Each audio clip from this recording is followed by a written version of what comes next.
So guys, laya na pala si Boss FM, si Norman Mangusin, no? At salamat sa Diyos at nakalaya na rin si Norman Mangusin, no?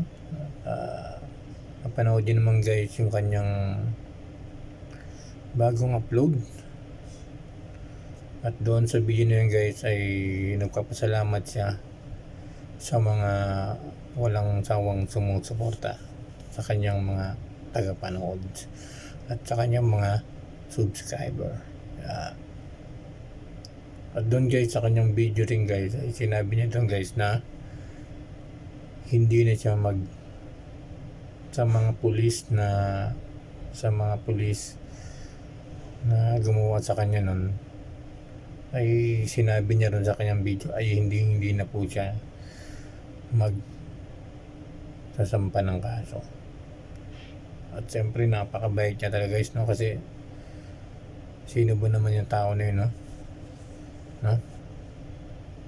Na pinaubayan na lang niya sa Diyos yung mga nang-api sa kanya, yung mga ibang pulis na gumawa nun sa kanya, no? Talaga napakabait niya, Norman Mangusin. Kung ibang tao yan guys, kung ibang tao yan ay siguradong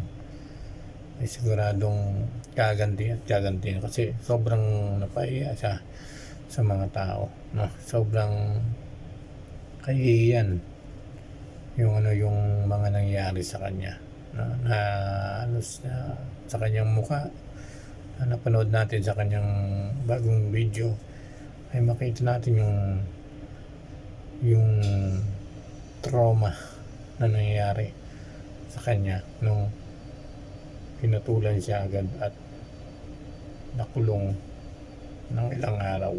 Kaya salamat tayo sa Panginoon kasi nakalaya na si Boss FLM, si Boss Norman Mangusin, no?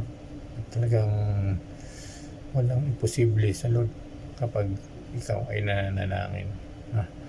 Walang imposible sa Lord kapag ikaw ay nagtitiwala sa Kanya at nagtitiwala sa iyong sarili. Yun lamang po mga guys. Thank you so much.